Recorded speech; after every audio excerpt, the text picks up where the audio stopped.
On the morning of February 12th, 2026, a stiff, formal envelope arrived at the small stone farmhouse that stood on the upper slopes of the valley. It was delivered not by the usual postman, but by a courier in a crisp uniform, driving a van with no markings. Inside the farmhouse, Emmett sat at his kitchen table, oiling a pair of worn leather boots, the scent of wax and lanolin filling the air. His son, Roy, was the one who signed for it, his face a mask of anxious curiosity.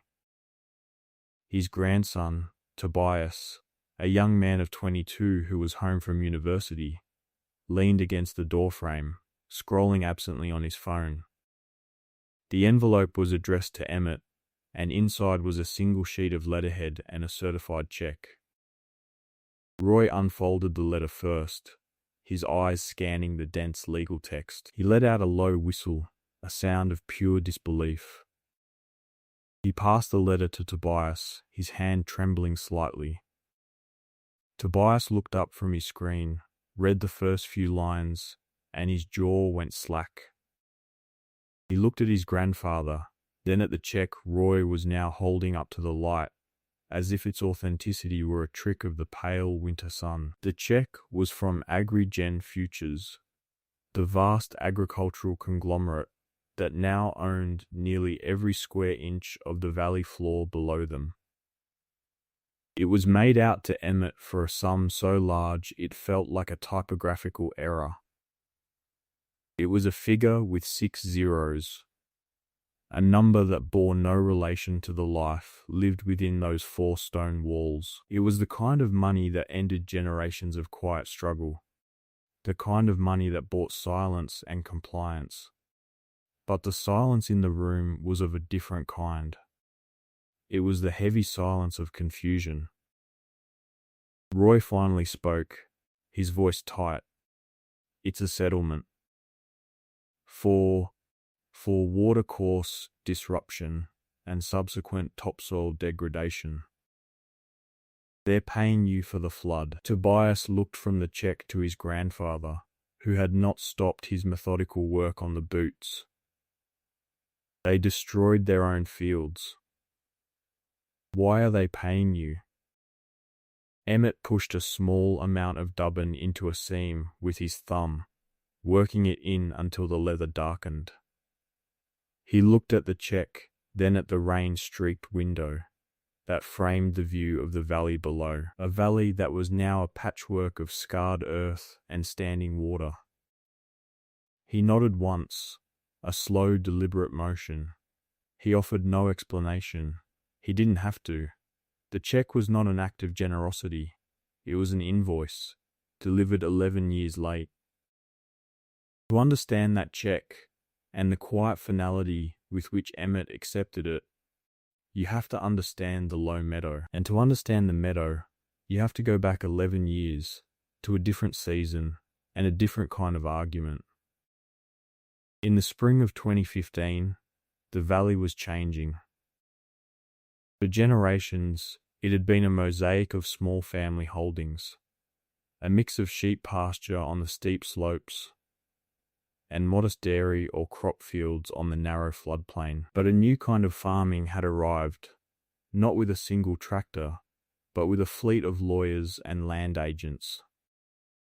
AgriGen Futures was buying out the valley, consolidating the small parcels into a single, massive, efficient operation. They offered prices the local farmers had never dreamed of, sums that promised an end to the relentless toil and the tyranny of weather and markets. One by one, the old families sold.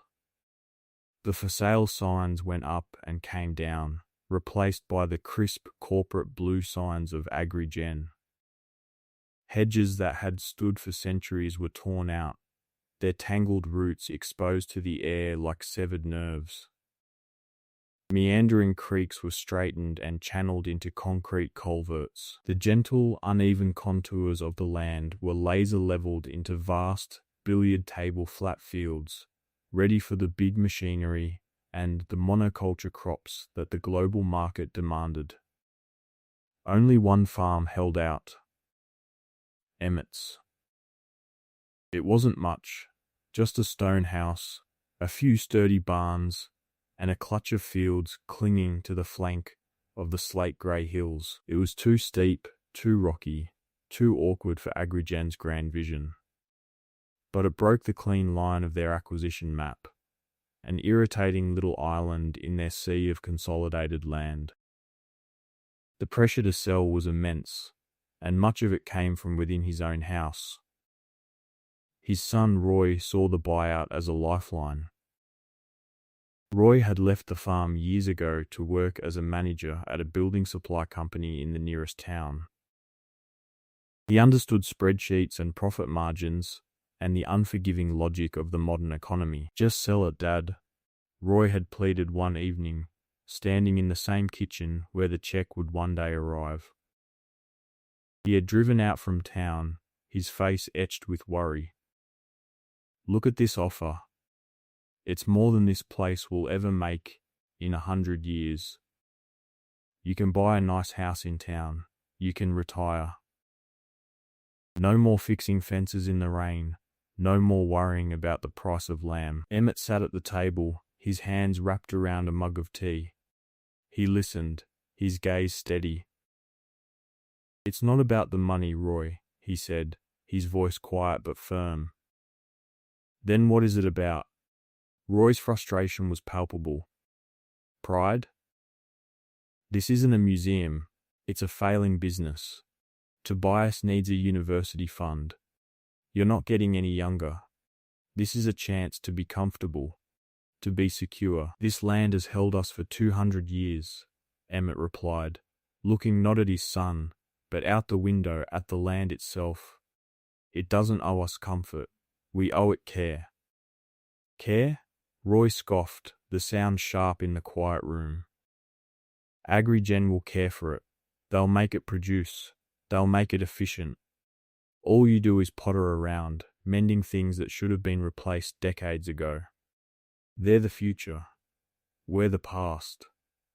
It was a gulf that words could not cross. Roy saw assets and liabilities. Emmett saw a living thing, a web of relationships and responsibilities. The argument went on for weeks, a slow, grinding conflict that wore on the whole family.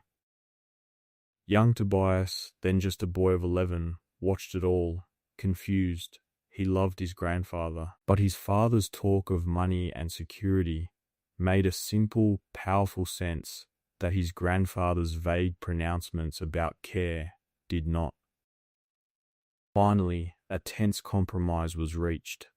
Emmett agreed to sell the lower, more productive fields that bordered the valley floor. It was a painful concession, like cutting off a limb, but he refused absolutely to sell the house, the barns, the steep upper pastures, and one other peculiar parcel of land. It was a 15-acre patch at the lowest point of his remaining property, known to the family for generations as the Low Meadow. Agrigen's agents, when they reviewed the proposed partition, were baffled by his insistence on keeping it. Their soil surveyors had flagged it as Class 5 marginal land. It was boggy, full of reeds and rushes, and bisected by sluggish, waterlogged ditches. On their satellite maps, it was a dark, unproductive blotch. It was, in their professional assessment, a liability. They were more than happy to let the old man keep his swamp. Roy was exasperated. "You sold the best pasture, and you kept the bog? What on earth for?" Emmett signed the papers, his hand steady. He had given up the farm's muscle, but he had held on to its heart, and its secret. "Let me tell you about the Low Meadow, because it's where the story really begins." To a modern eye, it was worthless. It grew nothing of commercial value. You couldn't graze it properly. The ground was too soft, prone to poaching by hooves. You couldn't plant it, the soil was too acidic, too waterlogged. It was a haven for midges in the summer and a cold, sodden sponge in the winter. The community, and even his own family, saw Emmett's attachment to it as the final, definitive proof of his eccentricity. It was a patch of weeds, a waste of space, a monument to his stubborn refusal to live in the real world. But Emmett saw something entirely different. He saw a complex, living machine, one designed and perfected over millennia. The farm was situated in a CWM, a Welsh term for a valley carved by a glacier, steep-sided and bowl-shaped. The hills that rose behind the farmhouse were made of ancient, impermeable slate. When the rain came, and in that part of Wales, the rain always came, the water could not soak in. It ran off the slick, grey rock in 1,000 tiny rivulets, gathering speed and volume as it descended. For centuries, the farmers of the valley had learned to manage this water. They had built an intricate network of stone-lined channels, culverts and ditches. They called them reens. These were not just crude trenches. They were carefully engineered works, built without mortar, their stones placed to slow the water, guide it, and prevent it from scouring away the thin topsoil on the slopes. They were the arteries and veins of the hillside. And the low meadow was the heart. All the reens on Emmett's land, and on the slopes above it, were designed to decant their flow into that single low-lying basin. The meadow, with its deep peaty soil and its thick mat of reeds and sedges, acted as a colossal natural sponge. It would absorb the sudden deluges from the hills, holding the water and releasing it slowly, gently, into the main river on the valley floor over days and weeks. It was the farm's safety valve. More than that, it was the safety valve for that entire section of the valley. His grandfather, a man who spoke more Welsh than English, and who seemed to be made of the same tough material as the hills themselves, had taught him this. "You don't farm the meadow," his grandfather had told him, standing at its edge on a wet autumn day 60 years before. "You let the meadow farm the water. You keep its ways clear, and it will keep you safe. You clog its lungs, and it will let the water drown you." So when Emmett looked at the low meadow, he didn't see a liability. He saw an inventory of functions. The reeds were not weeds. They were filters, cleaning the water and holding the soil together with their dense network of rhizomes. The boggy ground was not a flaw. It was a reservoir, a buffer against the twin furies of drought and flood. The sluggish ditches were not signs of neglect. They were carefully managed capillaries, distributing the load. He saw a system of immense value, a value that could not be calculated in pounds per acre, a value invisible to the satellite and the surveyor's GPS. AgriGen, with all their data and their advanced soil mapping technology, saw only a flat surface. They understood the land in 2 dimensions. Emmett understood it in 4, the fourth being the movement of water through time. They saw a static map. He saw a dynamic process. And in that gap of understanding, a catastrophe was waiting to be born. For the next 11 years, from 2015 to 2026, Emmett engaged in his slow, patient work, while the valley floor below was transformed by the roar of heavy machinery. The upper slopes remained quiet, governed by the rhythm of seasons and the sound of hand tools. To the outside world, it looked like the gentle, meaningless activity of old age. His son Roy, visiting on weekends, would see him out in the fields and shake his head with a mixture of pity and frustration. His grandson Tobias, growing from a boy into a teenager, found it increasingly archaic, almost embarrassing. "What are you doing, Grandpa?" Tobias asked one summer afternoon, finding Emmett knee-deep in one of the reins, painstakingly resetting a section of stone wall that had shifted. Emmett was using a long iron pry bar to lever a heavy slate slab back into place, clearing the way, Emmett said, without looking up. His hands, gnarled and stained with earth, worked with a slow, practiced economy of motion. "But this ditch just goes into the bog," Tobias said, pointing toward the low meadow. "It doesn't go anywhere useful. Why do you bother?" "Usefulness depends on what you're asking it to do," Emmett replied, nudging the stone a final inch. He stood back, watching as the trickle of water, which had been pooling behind the blockage, now flowed freely again, its path clear. He seemed to find a deep satisfaction in that simple sight. His work followed a yearly cycle. In the autumn, after the leaves had fallen from the few hardy oaks and ash trees that dotted the slopes, he would walk the reins with a long-handled rake, clearing out the accumulated debris. He knew that a thick mat of wet leaves could form a dam as effective as concrete. In the winter, on the rare, hard frost days, he would walk them again, this time with a heavy mallet, breaking up the sheets of ice that could choke the channels and force the meltwater to spill over the sides. In the spring, he would inspect the stone linings, looking for stones pushed out of place by the frost heave of the soil. He would pry them out, clean the space behind them, and set them back in place, ensuring the channel's integrity. And in the summer, he would take his scythe to the edges of the low meadow itself, not to clear it, but to manage it, cutting back the most aggressive growth from the mouths of the reins, ensuring the water's entrance was never blocked. This work was invisible. It created nothing new. It produced no crop. It added no figure to a balance sheet. It was the work of maintenance, of stewardship.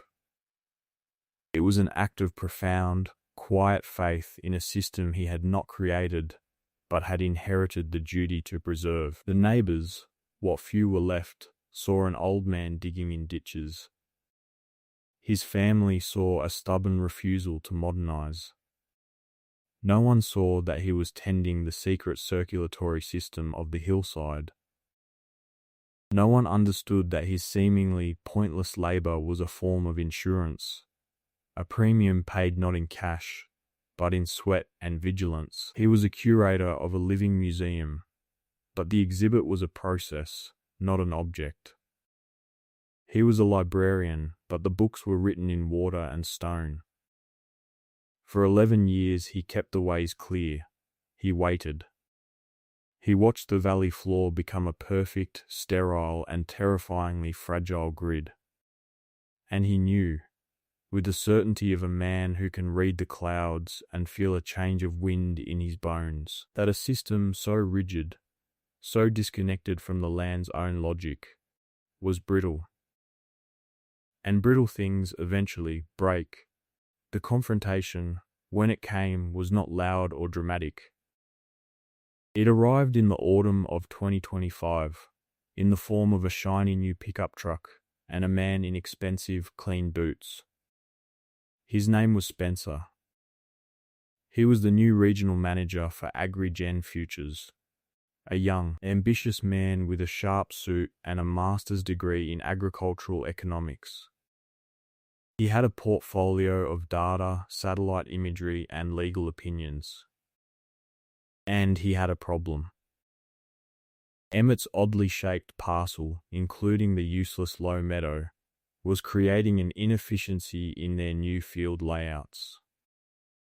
They wanted to square it off, to run a new perimeter fence along a clean, straight line that their GP's guided machinery could easily navigate. Their surveyors, using the latest digital ordnance survey maps, had identified an ambiguity in the old deeds. They had drawn up a new boundary line, one that neatly sliced off the entire low meadow and gifted it to Agri Jen.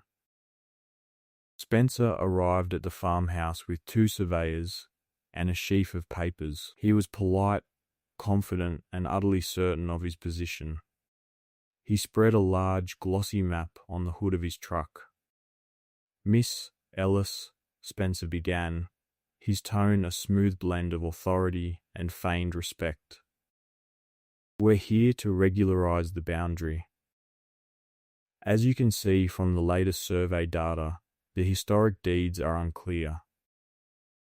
We believe the true boundary runs along this contour." He traced a neat, straight red line on the map, a line that ran well inside Emmett's property, amputating the meadow. "This makes logical sense for both of us. It gives us a workable field boundary, and it relieves you of 15 acres of non-productive wetland." Emmett looked at the map. He looked at the confident young man. He looked past them to the meadow itself, quiet and green in the soft autumn light. "That's not the line," Emmett said simply. Spencer smiled, a patient, patronizing smile. "I understand it might look that way based on traditional usage, but the legal and topographical data is quite clear. We're prepared to offer a modest compensation payment for your cooperation in clarifying the deed, a gesture of goodwill, to avoid any legal unpleasantness." He named a figure, a few £1,000s. It was the kind of money one offers for a nuisance, not for a genuine purchase. Roy was there that day, his face a knot of anxiety. He saw the lawyers and the corporate power arrayed against his father, and saw only one possible outcome: defeat. "Dad, maybe we should just listen," he urged in a low voice. "We can't fight them." But Emmett wasn't fighting. He wasn't arguing about deeds or maps.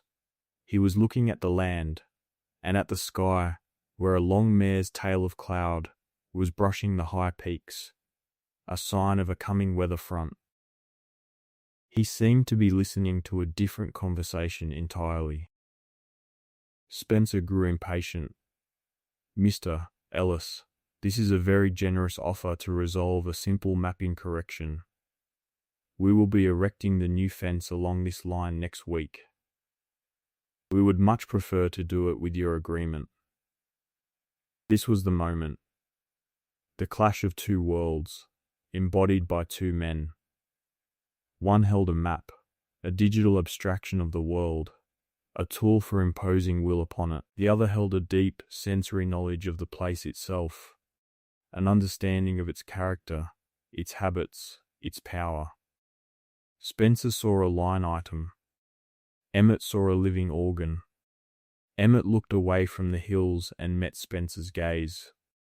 He did not raise his voice. He did not protest. He simply gave a single slow nod. Then he turned, without another word, and walked back to his house, leaving Spencer, Roy, and the surveyors standing by the truck in a state of baffled relief. Spencer shrugged, a smirk playing on his lips.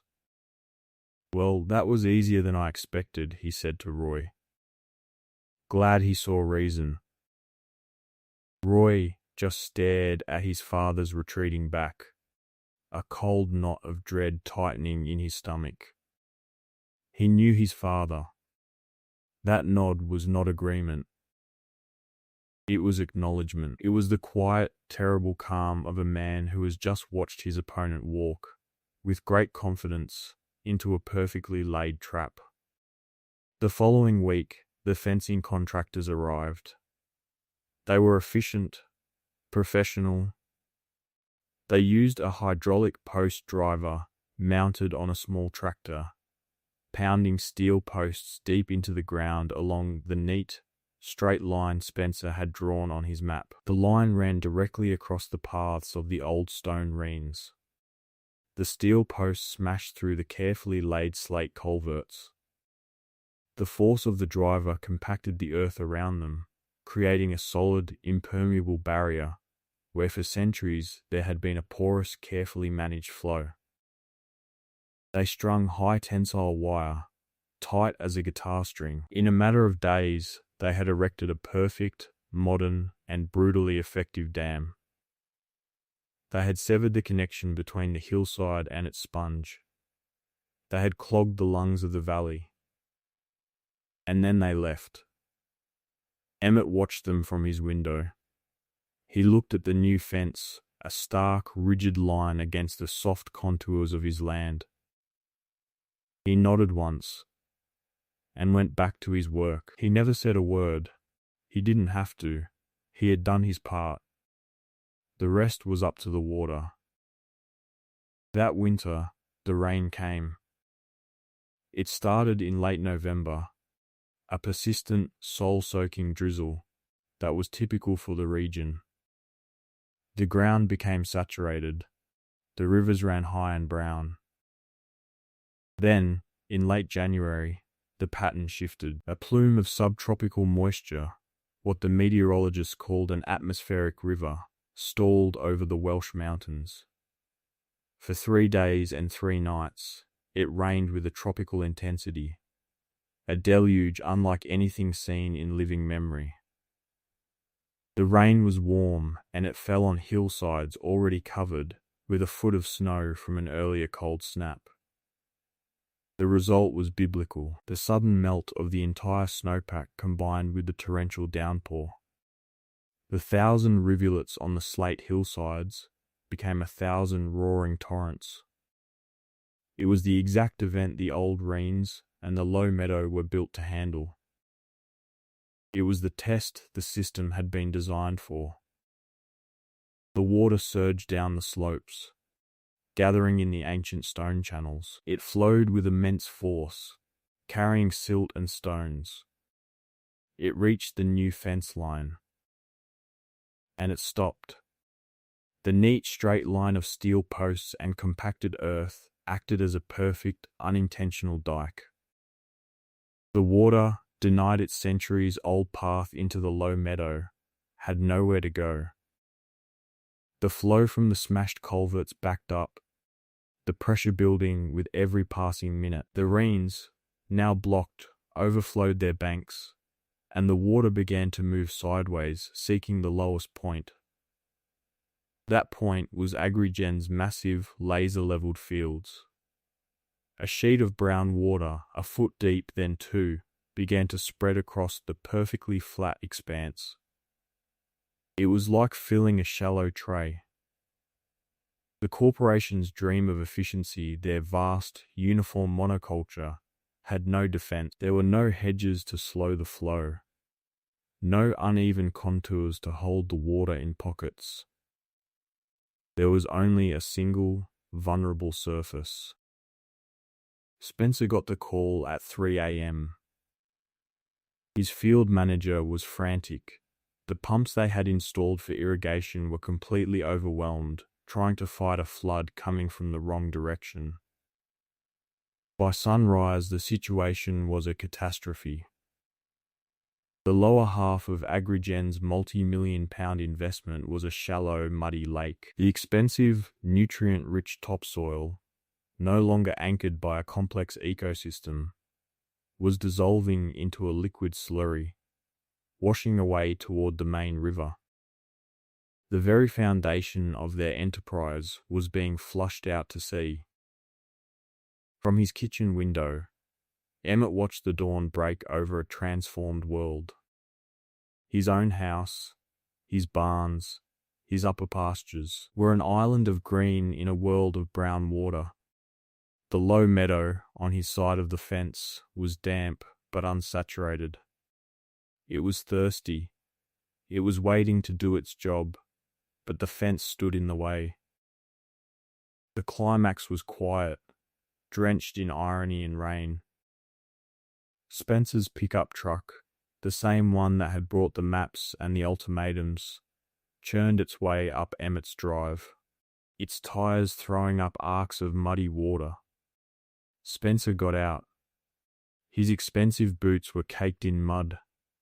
His face was pale, his arrogance stripped away, replaced by the raw panic of a man watching his career drown. He saw Emmett standing by the old stone wall, looking down at the devastation. He didn't come with threats this time. He came as a supplicant. "What's happening?" Spencer asked, his voice hoarse. It was a stupid question, but it was the only one he had. Emmett didn't look at him. He just looked at the water. "The hill is shedding its coat," he said, "as it always does. But it's never done this before. The flood models, the surveys." Spencer's voice trailed off. He knew how hollow his words sounded. His models and his data were drowning in a reality they had failed to account for. "The water has to go somewhere," Emmett said, finally turning to look at the younger man. "For 200 years it has gone there." He gestured with his chin toward the low meadow, which lay just beyond the taut new fence. "You told it to go somewhere else." Understanding dawned on Spencer's face, a slow, sickening wave of comprehension. He looked at the fence, then at the water pooling against it, then at the dry meadow just feet away. The instrument of his company's security, the hard line that was meant to protect their asset, was the very thing destroying it. Their solution was the problem. "How do we fix it?" Spencer asked. The question was a surrender. Emmett looked at the fence, its steel posts and wires an alien scar on the landscape. "That comes down," he said. The old ways are opened. There was a long silence, filled only by the sound of the rain and the distant, ominous gurgle of a world rearranging itself. In that moment, the balance of power, which had seemed so absolute, was completely inverted. The old man with his shovel held the fate of the corporation with its billions. The value of his useless bog was, at that moment, infinite. The check that arrived 2 weeks later was the formal record of that surrender. It was not just compensation for damages, it was the first payment on a new, perpetual lease agreement. Agrigen was now paying Emmett a handsome annual sum for the drainage and catchment services of the low meadow. They were paying for the wisdom they had tried to fence out. They had bought the land, but they had been forced to rent the knowledge. The day after the agreement was signed, a different crew of contractors arrived. This time, they came not with post drivers, but with wire cutters and heavy winches. Under Emmett's quiet direction, they pulled down the entire section of fence that blocked the rains. As the last steel post was winched from the ground, a great sigh seemed to pass through the land. Emmett, with Tobias at his side, took up his shovel and pry bar. Together, they began to clear the smashed and compacted earth from the mouth of the main culvert. Tobias, who had watched the entire disaster unfold from the safety of the farmhouse, now worked with a fierce, focused energy. The arguments of his father and the logic of the university seemed like thin abstractions next to the solid, earthy reality of this work. He was no longer a skeptical observer. He was an apprentice. When the last blockage was cleared, a thick, muddy surge of water burst forth and flowed into the low meadow. The sponge began to drink. Over the next few days, the water level on the valley floor dropped. The meadow did its work, absorbing the deluge and releasing it in a slow, manageable flow. The land began to breathe again. In the aftermath, a new equilibrium settled over the valley. Agrigen, humbled and poorer, replanted their fields, but this time they did so around the non-negotiable reality of the low meadow. Spencer was reassigned. A new manager, an older woman with a degree in hydrology as well as economics, now made a point of visiting Emmett once a season. not to issue directives, but to ask questions. Roy finally understood. He saw that the security he had craved for his family had not come from the sale of the land, but from the refusal to sell a crucial part of it. He saw the difference between the price of a thing and its value. Tobias never looked at the farm, or his grandfather, the same way again. He had seen a system of thought, a way of seeing the world, that had been proven catastrophically wrong, and another that had been proven profoundly right. He spent his weekends and holidays not in town with his friends, but on the hillside with Emmett, learning the names of the reeds, the language of the water, the grammar of the stones. He was learning the old way. The legacy was secure. This story, in the end, is about two different ways of knowing the world. One way is abstract, data-driven, and scalable. It sees land as a commodity, a surface to be optimized, represented by lines on a map and figures on a spreadsheet. It is a powerful way of knowing, capable of transforming landscapes and generating immense wealth. But it is also brittle, because it is blind to the complex, unquantifiable relationships that give a place its character and its resilience.